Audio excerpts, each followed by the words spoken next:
Hello everyone, welcome to the Bong tasty hub.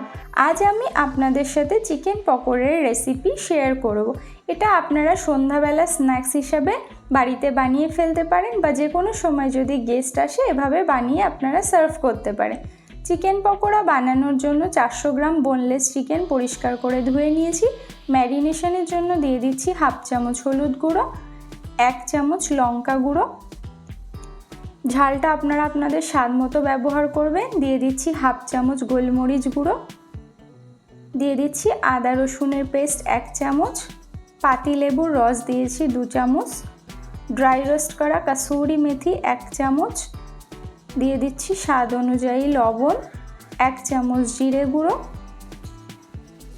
দিয়ে দিচ্ছি কালারের জন্য 1 চামচ কাশ্মীরি লঙ্কার গুঁড়ো আর 1 চামচ গরম মশলার গুঁড়ো, আর দিয়ে দিচ্ছি 1 চামচ টক দই। এই সমস্ত উপকরণ এবার খুব ভালো করে আমি মেখে নেব।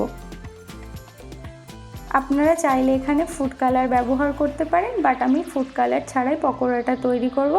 সমস্ত উপকরণ ভালো করে মিক্স করার পরে এখানে দিয়ে দিলাম 1 চামচ সাদা তেল, দিয়ে আবারও ভালো করে মিক্স করে এটাকে আমি 1 ঘন্টা ফ্রিজে রেখে দেব। 1 ঘন্টা হয়ে গেছে, ফ্রিজ থেকে বার করে নিয়েছি। এবার কোটিং করব, তার জন্য দিয়ে দিচ্ছি 3 চামচ বেসন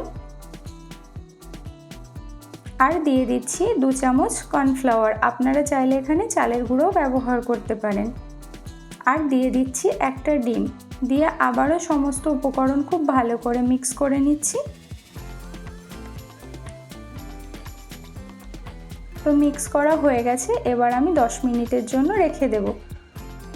10 মিনিট পরে গ্যাসে একটা কড়াই বসিয়ে গরম করে এখানে পরিমাণ মতো সাদা তেল দিয়ে দিচ্ছি। এবার ফ্লেমটাকে লোতে রেখে হালকা গরম করে এর মধ্যে পকোড়াগুলো দিয়ে দিচ্ছি ভেজে নেওয়ার জন্য। তো এক এক করে মাংসের টুকরোগুলো এখানে দিয়ে দিচ্ছি।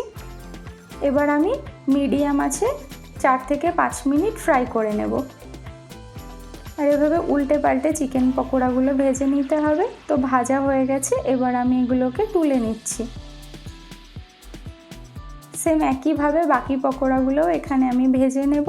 তো আপনারা এটা সন্ধ্যাবেলায় স্ন্যাক্স হিসাবে বা এমনিতেও যে কোনো দিন অনুষ্ঠানে আপনারা এটা বাড়িতে বানিয়ে ফেলতে পারেন। আর এটা বানানো ভীষণই সহজ। তো চিকেন পকোড়াগুলো উল্টে পাল্টে ভালো করে লাল লাল করে ভেজে নিয়েছি, এবার এগুলোকে তুলে নেব। এবার আমি দ্বিতীয়বারের জন্য ফ্রাই করব, তার জন্য একদম তেলটাকে হাই ফ্লেমে দিয়ে নেড়ে চেড়ে 2 থেকে 3 মিনিট আমি এটাকে ভেজে নিচ্ছি। তো ভাজা হয়ে গেছে, এবার তুলে নিচ্ছি। তো এবার এগুলোকে আমি একটা প্লেটে সার্ভ করে নিয়েছি, আর উপর থেকে দিয়ে দিচ্ছি সামান্য একটু বিট লবণ আর দিয়ে দিচ্ছি একটু চাট মশলা পাউডার। এটা দিলে টেস্টটা খুব ভালো হয়। এবার যে কোনো সসের সাথে আপনারা এটাকে পরিবেশন করতে পারেন, আর সঙ্গে যদি একটু স্যালাড থাকে তাহলে তো কোনো কথাই হবে না। তো রেসিপিটি যদি ভালো লাগে তাহলে একটা লাইক করবেন, কমেন্ট করবেন আর শেয়ার করবেন।